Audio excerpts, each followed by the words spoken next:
शांति शांति। इस सभा के अध्यक्ष पूज्य स्वामी विश्वात्मानंद जी महाराज, जो कि बेलूपुर से पधारे हैं, बम्बई से आए हुए स्वामी सर्वलोकानंद जी, पुणे से आए स्वामी श्रीकांतानंद जी, राजकोट से आए स्वामी सर्वस्थानंद जी, रामकृष्ण मिशन इंदौर के चीफ स्वामी राघवेंद्रानंद जी, अन्य उपस्थित सन्यासी वृंद, उपस्थित अतिथिगण और प्यारे युवा मित्रों, भाइयों एवं बहनों, स्वामी समर्पणानंद जी से अभी अभी हमने बहुत ही सुंदर प्रवचन सुना। सबसे पहले तो मैं रामकृष्ण मिशन इंदौर को, विशेषकर स्वामी राघवेंद्रानंद जी और उनकी टीम को हार्दिक बधाई देना चाहूँगा कि सभी प्रतिकूलताओं के बावजूद बहुत ही अच्छी प्रकार से यह जो राज्य स्तरीय युवा सम्मेलन आयोजित किया और आज के मुख्य अतिथि के रूप में, वैसे तो मुख्यमंत्री रहने वाले थे, पर जब देखा कि मुख्यमंत्री नहीं है तो मुख्य अतिथि के रूप में वरुण देवता स्वयं पधारे हैं, बहुत पूरे जोश में। और ये वरुण देवता की मुख्य अतिथि के रूप में होने के बावजूद इतनी बड़ी संख्या में युवा भाई बहनों को लाना, इसके लिए विशेष करके राघवेंद्रानंद जी और इनकी टीम को मैं हार्दिक बधाई देता हूँ। और ये स्वामी विवेकानंद की 150वीं जन्म जयंती केवल भारत में नहीं, सारे विश्व में मनाई जा रही है। अभी 10 और 11 अगस्त को हम लोगों ने बड़ौदा में इंटरनेशनल यूथ कॉन्फ्रेंस किया था। डॉक्टर कलाम आए थे, शाम पित्रोड़ा के साथ वीडियो कॉन्फ्रेंसिंग हुई, सभी बहुत सारे वक्ता आए थे। 24 देशों से 600 पार्टिसिपेंट आए थे। उस समय यूनेस्को के डायरेक्टर जनरल इरिना बोकोवा वो नहीं आ पाई थी। उन्होंने अपना वीडियो मैसेज भिजवाया और उसमें उन्होंने कहा कि स्वामी विवेकानंद की 150वीं जन्म जयंती सारे विश्व में मनाई जाएगी। और उन्होंने कहा कि यूनेस्को ने यह निर्णय लिया है कि इस वर्ष को विशेष करके स्वामी विवेकानंद की जन्म जयंती के रूप में मनाया जाएगा और सारे के सारे देशों को इस प्रकार का संतुलन यूनेस्को ने दिया है। ये स्वामी विवेकानंद जी बहुत देशों में घूम रहे हैं, ऑस्ट्रेलिया, रशिया, बांग्लादेश, मलेशिया, कई देशों में हो गई, कई देशों में वो होने वाली है। अमेरिका में फिर अगले मंथ में भी होगी, उसके बाद में शिकागो में होगी, 2-3 महीनों बाद अमेरिका में भी कई जगह हो रही है और अभी भी होगी। और भारत में तो विभिन्न जगहों में हो ही रही है। और आज स्वामी विवेकानंद पधारे इंदौर में, आप सबके बीच में सूक्ष्म उपस्थिति स्वामी विवेकानंद की, क्योंकि स्वामी विवेकानंद युवकों को प्यार करते थे, तो जहाँ युवक रहेंगे स्वामी विवेकानंद आएंगे। उन्होंने खुद ने कहा था, my faith is in the younger generation, it is they who will work out my plans and programmes. मेरी आशा, मेरा विश्वास युवा पीढ़ी पर है, वे ही मेरा सपना सिद्ध करेंगे। तो स्वामी विवेकानंद का सपना सिद्ध हो रहा है धीरे धीरे। और उनका सपना क्या था?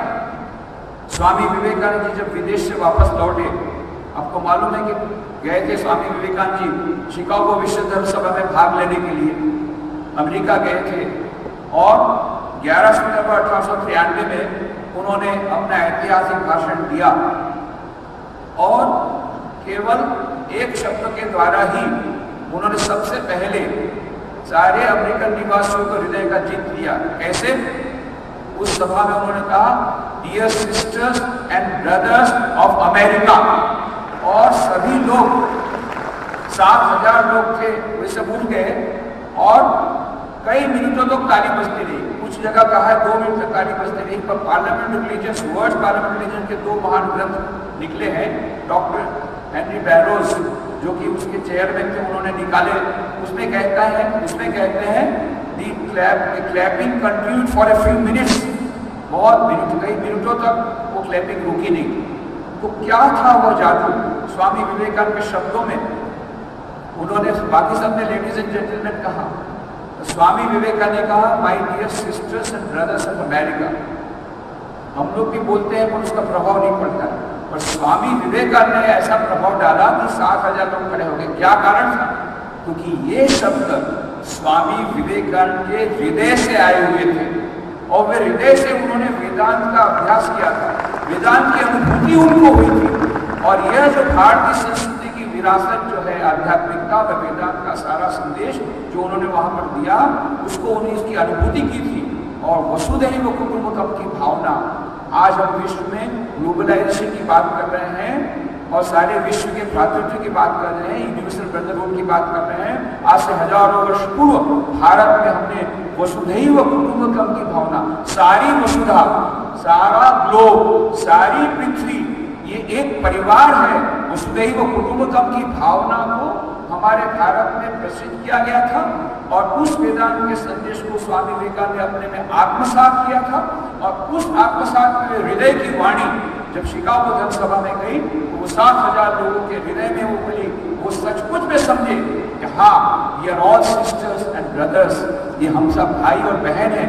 ये स्वामी विवेकानंद के शब्दों ने इस प्रकार से वह विजय प्राप्त की। कैसे वह विश्व विजय प्राप्त की? वो वेदांत की। यह भारतीय संस्कृति की जो विरासत है वो है आध्यात्मिकता, वह जो वेदांत का दर्शन, और इसको स्वामी जी ने आत्मसात किया था। इसलिए स्वामी विवेकानंद विश्व विजय कर पाए। फिर 4 वर्षों तक स्वामी विवेकानंद वहां पर रहे।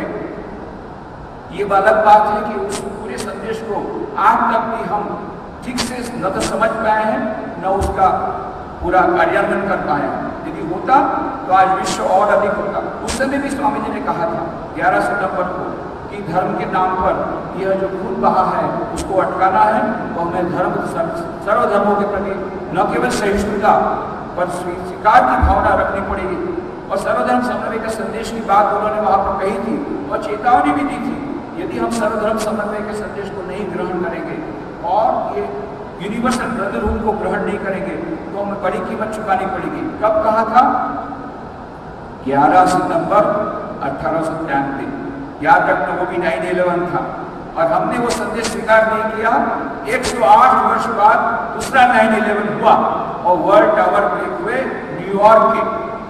और यदि आज भी हम चाहते हैं कि 9/11 जैसी घटना न हो तो हमें स्वामी विवेकानंद के संदेश को स्वीकारना पड़ेगा। वह संदेश है भारतीय संस्कृति का संदेश, वसुधैव कुटुंबकम का संदेश, विश्व भ्रातृत्व का संदेश, सर्वधर्म समन्वय का संदेश, जो कि हमारे वेदांत के दर्शन में है, जो कि हमारी भारतीय संस्कृति का मूल आधार है। और वह आज विश्व में जब जाएगा तभी विश्व में शांति आएगी। ग्लोबल पीस तभी आ सकती है जब ग्लोबल सिविलाइजेशन आएगी। ग्लोबल सिविलाइजेशन तभी आ सकती है जब यह यूनिवर्सल ब्रदरहुड की बात जो स्वामी जी ने कही थी उसको हम स्वीकार करेंगे। और इस प्रकार से स्वामी जी ने 4 वर्षों तक वेदांत का प्रचार प्रसार किया। बाद में भारत लौटे और भारत में उन्होंने बाद में उनका जो अद्भुत स्वागत हुआ, उसको उत्तर में जो भाषण दिए, अत्यंत अग्निमय भाषण, और इन भाषणों को सुनकर के सारा देश जाग गया। 1000 वर्षों की निद्रा में, गुलामी की निद्रा में सोया हुआ भारत, स्वामी विवेकानंद ने संदेश दिया, उत्तिष्ठत जागृत प्राप्यवराम निबोधत, arise awake and stop not till the goal is reached. उठो, जागो और लक्ष्य प्राप्ति में रुको मत। और सारा देश जाग गया। और स्वामी जी ने कहा था, वेद युग दृष्टा तो उन्होंने कहा था 1897 में 50 वर्षों के भीतर भारत स्वाधीन होगा, और अप्रत्याशित रूप से। उस समय किसी ने कल्पना नहीं की कि बिना युद्ध के कोई देश स्वाधीन हो सकता है। स्वाधीनता की बात किसी ने नहीं कही थी। स्वामी जी ने पहली बार कही 1897 में, 1897 में कहा 50 साल के भीतर भारत स्वाधीन होगा। ठीक 50 वर्षों बाद 1947 में भारत स्वाधीन हो गया। स्वामी विवेकानंद ने जो बात कही थी वो सचमुच में सत्य। और स्वाधीनता के बाद क्या हुआ? स्वाधीनता के बाद हमने स्वामी विवेकानंद के संदेश को भुला दिया, स्वामी विवेकानंद को भुला दिया और सब अपने पॉकेट भरने में लग गए। मैं, मेरी बीवी, मेरा बच्चा, मेरा मकान, देश जाए बाहर। हम तो कितनी जगह जाते हैं सारे देश में, स्कूल कॉलेजों में विद्यार्थियों से बात करते हैं, अच्छा भैया तुम्हारे जीवन का लक्ष्य क्या है? इंजीनियर बनूंगा, डॉक्टर बनूंगा, चार्टर्ड अकाउंट बनूंगा, लंबा लिस्ट। उसके बाद बस अपना कैरियर डेवलप करूंगा, फिर बहुत पैसा कमाऊंगा और फिर देश का क्या होगा? देश जाए बाहर में, मैं तो अपना कैरियर डेवलप करूंगा। और समाज का क्या होगा? अरे समाज जाए बाहर में, मैं तो अपना कैरियर डेवलप करूंगा। फिर मैं बोलता अच्छा भैया सुनो, तुम्हारा देश बाहर में जाएगा और तुम्हारा समाज बाहर में जाएगा, तुम कहाँ जाओगे? तुम भी की बाढ़ में जाओगे, इतना तो सोचो, कम से अपने आप को बचाने के लिए तो देश के बारे में सोचो। पर यह हम नहीं सोचते हैं। तो स्वामी विवेकानंद के संदेश को हमने भुला दिया। स्वामी जी ने क्या कहा था? उठो, जागो और लक्ष्य प्राप्ति पर रुको मत। हम लोगों ने क्या किया? उठे, जागे, स्वाधीनता प्राप्ति फिर सो गए। स्वामी जी ने नहीं कहा था कि उठो, जागो, सो जाओ। स्वामी जी ने कहा था उठो, जागो और लक्ष्य प्राप्ति तक रुको मत। लक्ष्य क्या था? स्वाधीनता, राजनीतिक स्वाधीनता। स्वामी विवेकानंद लक्ष्य नहीं था। तो स्वामी जी ने क्या कहा? मद्रास के अपने भाषण में, चेन्नई के अपने भाषण में कहा था स्वामी जी ने, India shall conquer the whole world by spiritual culture. Bharat समस्त विश्व पर विजय प्राप्त करेगा अपनी आध्यात्मिक संस्कृति के द्वारा। आध्यात्मिक संस्कृति के द्वारा वो होना भी बाकी है, हो रहा है धीरे धीरे। टाइम्स ऑफ इंडिया में एक न्यूज आइटम आई थी, Americans going gaga over yoga. योग के पीछे पागल हो रहे हैं। अभी टाइम्स स्क्वायर में हजारों लोग एक साथ योग किए और उसको वर्ल्ड रिकॉर्ड ब्रेक कर दिया। कितने सारे लोग टाइम्स स्क्वायर न्यूयॉर्क में, उससे बड़ा स्क्वायर नहीं, उससे बड़ा फेमस स्क्वायर नहीं, वहां हजारों लोगों ने एक साथ योगासन किया। तो योग के पीछे एकदम पागल हो रहे, ध्यान के पीछे पागल हो रहे। कितनी सारी पत्रिकाओं में मुखपृष्ठ पर बता रहे हैं कि किस प्रकार से लोग ध्यान कर रहे हैं, उसकी कवर स्टोरीज आ रही है और सभी जगह पर ध्यान। टाइम मैगजीन में आया, हमें वहां पर कहा कि जस्ट से ओम नाम के आर्टिकल में कहा कि 10 million American are regularly meditating. 10 million American अभी नियमित रूप से ध्यान करते हैं। You can not avoid meditation America. वहाँ पर classrooms, board rooms, schools, colleges, hospitals, prison houses, airports, सभी जगह पर, रेलवे प्लेटफॉर्म, सब जगह पर ध्यान कक्ष खुल गए। 2 साल पहले जाना हुआ, यूनाइटेड नेशन की बिल्डिंग में न्यूयॉर्क में जाकर के देखा, कोने में एक बहुत अच्छा रूम है, उसका नाम है मेडिटेशन रूम। वहाँ यूनाइटेड नेशन की बिल्डिंग को बनाया गया। कुछ वर्ष पहले जाना हुआ, इंटरनेशनल कॉन्फ्रेंस डिजास्टर मैनेजमेंट। तो ज़ूरिक एयरपोर्ट से मेरी फ्लाइट थी बॉम्बे की, तो देखा ज़ूरिक एयरपोर्ट पर बहुत बढ़िया सुंदर बोर्ड है, मेडिटेशन रूम, बहुत सुंदर मेडिटेशन रूम बना है ज़ूरिक एयरपोर्ट। सारे विश्व में अभी लोग योग और ध्यान के पीछे जा रहे हैं। जो स्वामी जी ने कल्पना की थी कि भारतीय आध्यात्मिक संस्कृति द्वारा समस्त विश्व में विजय प्राप्त होगा, ये बात विडंबना है। ये विडंबना है, ये सारे विश्व के बाकी के युवा वर्ग और बाकी के लोग योग और ध्यान के पीछे पागल हो रहे हैं और हमारे भारतीय युवा वर्ग पाश्चात्य संस्कृति का अंधा अनुकरण कर रहे हैं। ये बड़ी विडंबना है। इसीलिए स्वामी जी ने कहा था पहले अपनी संस्कृति को समझो। हमारा जो ट्रेडिशन है, हमारा जो हेरिटेज है, वो कल्चर और स्पिरिचुअल हेरिटेज है। इसको यदि हम लोग नहीं समझेंगे तो हम अपने देश की महानता को नहीं समझेंगे। आज सारा विश्व क्यों भारत की ओर 2 बार हो रहा है? क्यों? यदि सारे विश्व को बचा सकता है, आत्महत्या की कितनी पुस्तकें प्रकाशित हो रही, क्यों उनके मन में शांति नहीं है? और कितने प्रकार के समस्याएं, कितने प्रकार के युद्ध हो रहे छोटे बड़े, उनके पीछे का भाव क्या है? धर्म के नाम पर लड़ाई। ये सब का समाधान कहाँ है? सबका समाधान है भारत के पास। भारतीय आध्यात्मिक संस्कृति में ये जो 2 मुख्य सिद्धांत स्वामी विवेकानंद करते थे कि देखो, प्रत्येक देश का एक केंद्र रहता है, प्राण केंद्र। उस प्राण केंद्र को खत्म कर दो तो बस वो देश खत्म हो जाएगा। ग्रीस का प्राण केंद्र था उसकी कला, जब उसकी कला चली गई ग्रीस मर गया। रोम का प्राण केंद्र था पॉलिटिक्स, राजनीति, वो खत्म हो गया, रोम खत्म हो गया। कई देश आए चले गए। अभी ग्रीस और रोम को देखना हो तो पूरे विश्व का नक्शा देखना पड़ेगा, केवल नक्शे में मिलेगा। और भारत केवल नक्शे में नहीं है, वर्ल्ड मैप में। आज सचमुच में इकोनॉमी वर्ल्ड मैप में भी आ रहा है, इकोनॉमिक सुपर पावर बन रहा है। आईटी के क्षेत्र में, सॉफ्टवेयर इंडस्ट्री में, कई क्षेत्र में भारत नंबर 1 बन रहा है। तो आज भी भारत जिंदा है। क्यों? भारत का जो मुख्य प्राण केंद्र है धर्म, वो बचा हुआ है। और धर्म के नाम से हम जो अंधविश्वास, उसको धर्म नहीं कहते थे स्वामी जी। धर्म का नाम आध्यात्मिकता, और वो आध्यात्मिकता क्या है?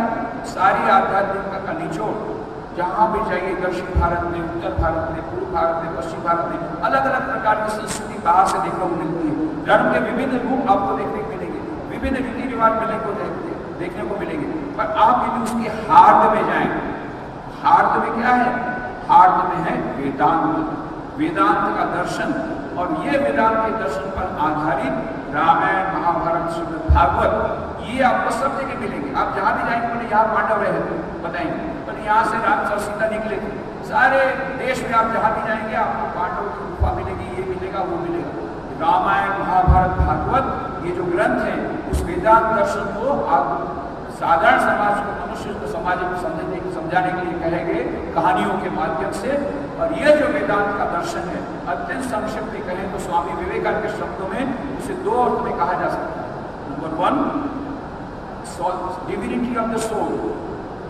पहला है, वह है हमारे प्रत्येक मनुष्य के भीतर में जो दिव्यता है, उसके बारे में वेदांत दर्शन में कहा गया, एष सर्वेषु भूतेषु गुणो आत्मा न प्रकाशते दृश्यते त्वक्रिया बुद्ध्या सूक्ष्मया सूक्ष्मदर्शिनी।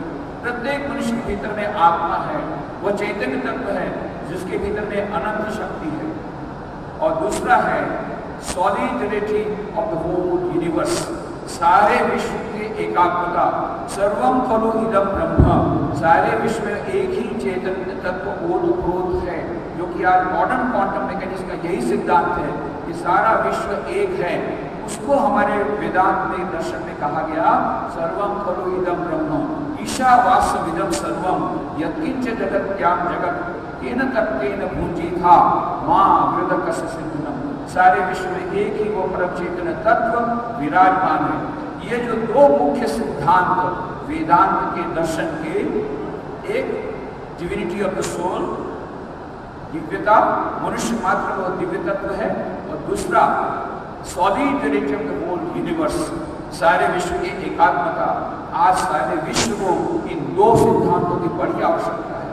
जबकि लोग मानसिक अशांति से भोग रहे हैं, तो स्वामी विवेकानंद ने जो शिकागो धर्म सभा में संदेश दिया था, श्वेता श्वेत उपनिषद की बात कह के कहा था, शृण्वन्तु विश्वे यस्य पुत्रा आये धामानि दिव्यानि तस्तु वेदाहमेतं पुरुषं महान्तम् आदित्यवर्णं तमसा परस्तात् तमेव विदित्वा मृत्युमेति नान्य पन्था विदिते अनाय।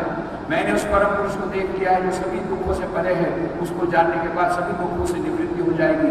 शृण्वन्तु विश्वे अमृतस्य पुत्रा, ये अमृत के संतान सुनो, मैंने उसको जान लिया है। और बाद में स्वामी विवेकानंद ने शिकागो धर्म सभा में जो कहा था, वो आज भी उतना ही प्रासंगिक हमारे सब युवा भाई बहनों के लिए, जहाँ पे उन्होंने कहा था, my dear sisters and brothers, let me tell you, you are not sinners, you are the children of immortal bliss. अमृतस्य पुत्रा, आप तो अमृत की संतान हो, शाश्वत के भागीदार हो। Vedanta does not recognize sin, it recognizes error, and the greatest error you are making when you are calling yourself a sinner. Ye the children of immortal bliss, holy and perfect beings, ye divinities are not sinners. It is a sin to call a man so. It is a standing labor of human nature. Come up, O loyals, and shake off the delusion that you are sheep. Your souls immortal, spirits free, blessed and eternal. You are not matter, you are not bodies. Matter is a servant, not he the servant of matter. ओ शेरो, इस मिथ्या भ्रम को झटक करके फेंक दो कि तुम भेड़ हो। तुम भेड़ नहीं हो, तुम तो शेर हो। तुम्हारे भीतर में आत्मा की अनंत शक्ति विराजमान है, उसको प्राप्त करो, उस दिव्यता को प्राप्त करो। उसके चार उपाय हैं, राजयोग, भक्ति योग, ज्ञान योग, कर्म योग। 1, 2, 3 अथवा चारों योग को मिला करके उस दिव्यता को प्राप्त करो, अनंत शक्ति मिलेगी। और कहीं पर जाना नहीं पड़ेगा तुमको मदद के लिए। जो कुछ टेंशन है, चाहे परीक्षा का टेंशन हो, कैरियर डेवलपमेंट का टेंशन हो, सभी टेंशन के भीतर में एक मुख्य बात यह है, पॉजिटिव थिंकिंग नहीं है। ये पॉजिटिव थिंकिंग इसलिए नहीं है कि हमारे भीतर में वह जो अनंत शक्ति विराजमान है उसको हम लोग भूल गए हैं, उसको हमने जागृत नहीं किया है, वो सोई हुई है, उसको जगाना पड़ेगा और तब वो आत्मविश्वास आएगा, सेल्फ कॉन्फिडेंस आएगा। इसीलिए वेदांत का ये प्रथम सिद्धांत बड़ा आवश्यक है हमारी व्यक्तिगत मुक्ति के लिए, हमारे व्यक्तिगत कल्याण के लिए, हमारे व्यक्तिगत प्रगति के लिए, हमारे कैरियर डेवलपमेंट के लिए, हमारे दैनिक जीवन में सुख शांति के लिए यह अत्यंत आवश्यक है। साथ साथ में दूसरा सिद्धांत है, सारे विश्व में वही एक चैतन्य तत्व विराजमान है और इसीलिए तुम्हारे भीतर में वही चैतन्य तत्व विराजमान है। इसलिए मैं यदि चोरी करता हूँ तुम्हारे पॉकेट से तो वह मानो अपने आप से छलना है।